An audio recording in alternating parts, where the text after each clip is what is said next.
Well, that is all still to come, but first, a special report from a quiet market town left struggling to come to terms with a violent attack on a hotel housing asylum seekers.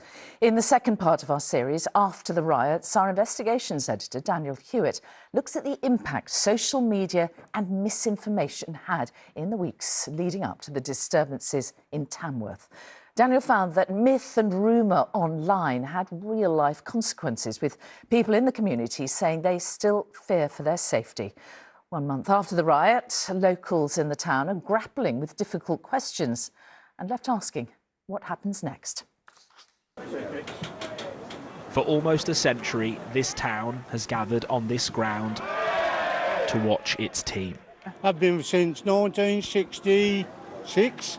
Tonight is the start of Tamworth's league campaign. Hopeful for the season? Not really. OK, fair enough. But hope feels in short supply here, and Tamworth is under a new spotlight. On this, the first home game since a violent riot across the road.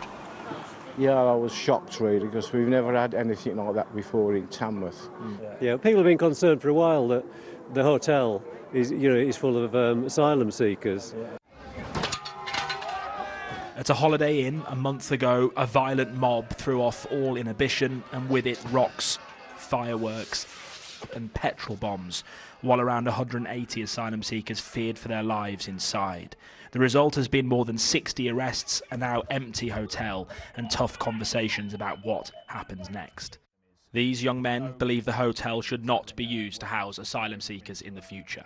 I don't like it, and I'm not going to stand here and say I do. But I also don't think the violence that was there was needed, because it put a bad light on Tamworth. If people are coming into the country and they're not working, then why are we letting them come in? For asylum seekers in that hotel, they're not actually allowed to work. Yeah, but why? What, as in why aren't they allowed to work? Yeah. Because the government won't let them. So why are they here then? They're seeking asylum from wherever they've come from. I understand that, yeah. but are they here to work? Do they want to work? Because I don't believe they do. It's like, well, what do we go to work for? Do you know what I mean? People would say that those people are fleeing. They're fleeing war-torn countries. But it's not necessarily all about that, though, is it? It's not fleeing wars. A lot of it is fleeing because it's an easy life.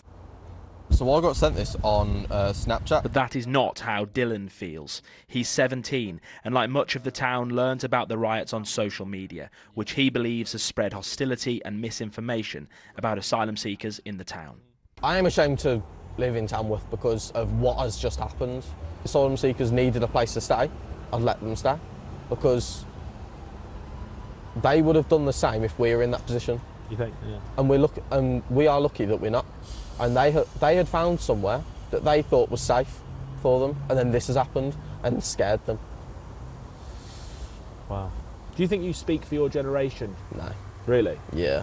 And obviously with social media, it's just going to carry on, and it won't stop until someone actually does something about it. The debate about asylum and immigration in this town is very much taking place online, and it's striking how often people bring up posts they read on Facebook when we talk to them. This one in particular is mentioned a lot. It shows a picture of 3 men accused of following a young girl, and in the hundreds of comments below, they link the men to the hotel. But Staffordshire Police told us their investigation found the men were not asylum seekers, nor were they living in Tamworth. This post, though, is one of many. Because of social media, different things people have put on there, saying don't go down the park, don't go to the snow dome, don't do all, because there's people there, there's men. I think all of this is just hearsay. But online rumour has real-life consequence. This man fled Iraq to seek asylum in the UK and was placed in accommodation in Tamworth. He now fears for his safety. People believe anything what have been in the social media. We're just trying to live in this town which the government have brought us to here. It wasn't chosen by us. These people don't like us. It doesn't matter what we are. So in any time they might attack us or accuse us for anything, even if it's not our fault. So we're always, especially me, like living in this fear every day. I mean, I was a bit horrified because it's just 5 minutes away from here, and I was just thinking about the people who live locally. This church is home to dozens of different nationalities in a town with very little diversity. But that's not the Tamworth I know. The population of Tamworth is 96% white, compared to 83% across the UK. Nigel is 18, his mum is a carer, and says the riots have deeply affected her. She was like really scared to like go out to work. She'd message like the people at work, tell them if they could like change her runs, like the location for where she was working because of what's happening, you know. And it's like, I think it's really affected not only my mum, but also like everyone else that like lives here. I think I'm the only black person at my football club. So every time, you know, I go out, you know, she'd be worried about me, you know, going out paranoid, saying, no, don't go. And I'd be like, no, it's okay, it's okay. I think it's quiet now. I don't want to judge everybody based on minority. You know, you can't change everybody. No. So you have to acknowledge that the majority, in Tamworth especially, I don't like that. It doesn't get to you until maybe something comes up and you're like, oh, it's an undercurrent, it's somewhere there. We can just do what we can do, showing them love, supporting them when they need it. Do you know what I mean? We can't change how people feel. I wish we could, but I don't think we can.